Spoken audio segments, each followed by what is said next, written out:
flying information out in front of us. But we do that, we tie in with the Thunderbird sound system, and they bring their own system along, and it works out quite well. They do all their communications from that trailer that they affectionately call pristine for certain reasons. Well, Dan, we have a great big airplane out there on the runway. That's the C-17, and here to tell us all about it is Major Bill Walsh.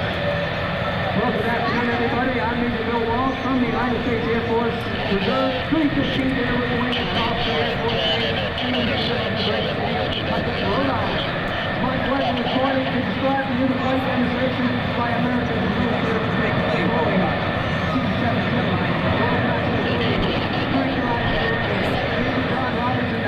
Full power, release the brakes, and with over 160,000 pounds of thrust, will perform a maximum angle climb and takeoff. Look out here. Show center demonstrating its impressive power and ability to depart and over anything that is expected.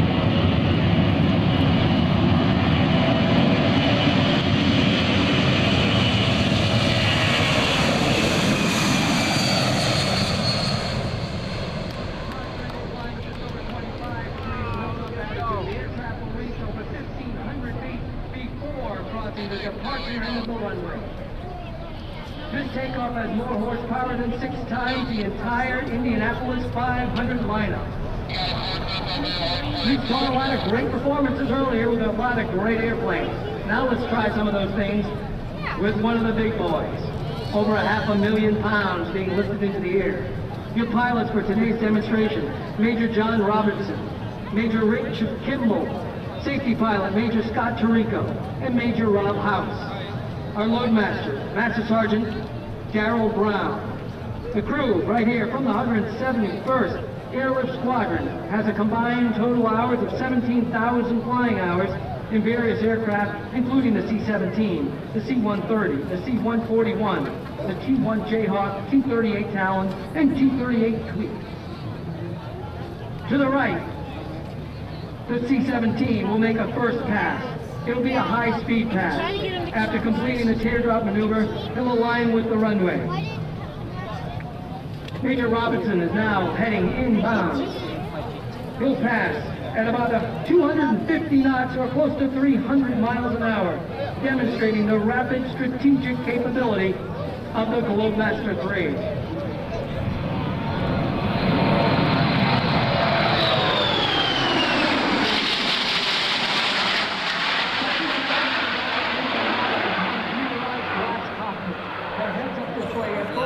Stations and an advanced cargo handling system, allowing it to operate with a crew half the size of the current aircraft that you see around.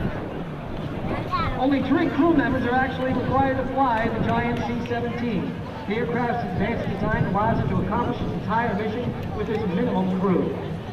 Major Robinson will now turn the aircraft back toward the airport. Notice how quiet the airplane was when it passed show center. This gives the Globemaster a tactical advantage while flying low over hostile territory. It's also environmentally friendly, keeping the noise down. The C-17's mission, getting vital cargo and personnel to the fight, providing direct delivery capability that combines the intercontinental cargo capability of large aircraft like the C-5 and the C-141 with their shorter runway capability of the much smaller C-130 Hercules. It can routinely land on runways only 3,500 feet long.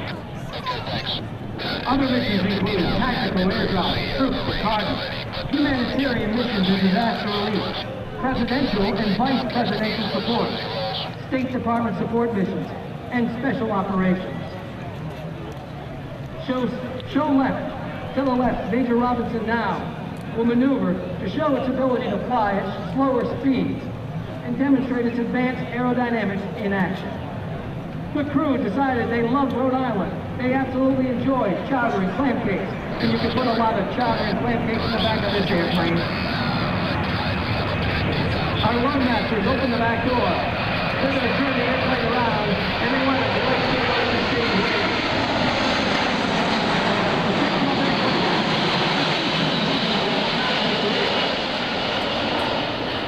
Notice the little winglets on the edge of the wings. A lot of people say it's kind of a trademark of the C-17. To give you an idea how big this airplane is, those little tiny winglets are almost 10 feet tall. The wingspan is about half the size of a football field, and the T-tail stands about 5 stories tall. The C-17 can carry and take off with 580,000 pounds of weight, getting vital cargo and personnel to the fight. The C-17 is also night vision qualified, landing tactical airfields all over the world in the middle of the night in pitch black darkness. The aircraft is now maneuvering to demonstrate a full flap approach to simulate a short field runway. The short field capability allows the C-17 to land at over 6,000 more airfields worldwide than available to the C-141 and C-5 Galaxy. During the NATO operations in Kosovo, the C-17 airlifted over 6,500 passengers and 23,000 short tons of cargo in less than 30 days with an impressive 94% reliability rate.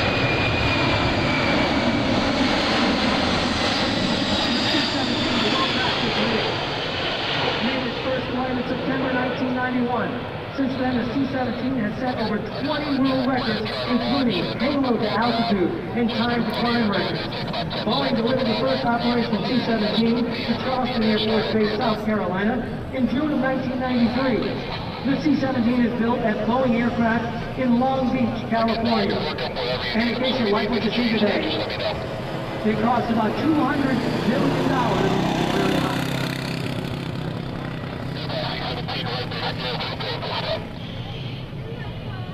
The C-17 now maneuvering to demonstrate a short field landing. The assault landing is something done around the world by your United States Air Force and United States Air Force Reserve Air Mobility Command crews into tight spots in Iraq, Afghanistan, and all over the world wherever necessary. Approaching the end of the runway, the crew is simulating its arrival with hostile forces nearby. Major Robinson will demonstrate the ability to make a spot landing just prior to show center. This approach tactic can also be used from a high altitude to avoid enemy fire.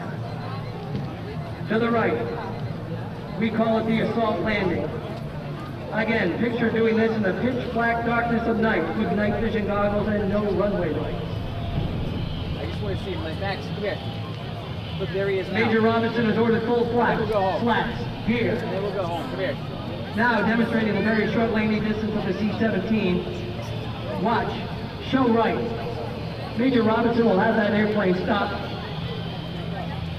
in less than 1,000 feet. Max, look. It's a 500,000-pound flying machine.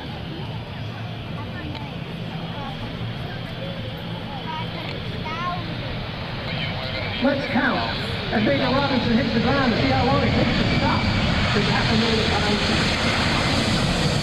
Touchdown. 1, 2, 3.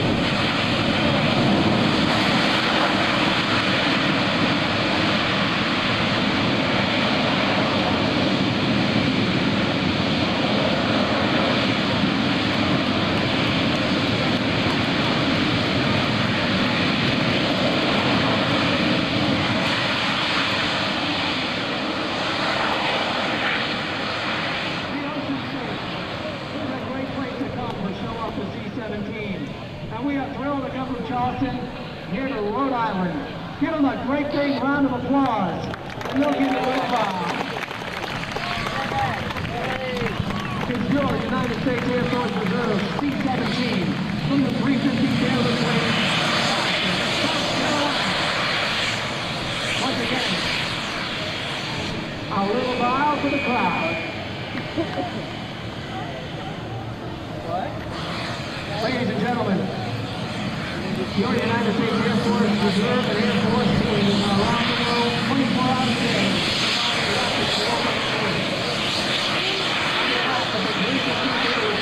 In Charleston, South Carolina,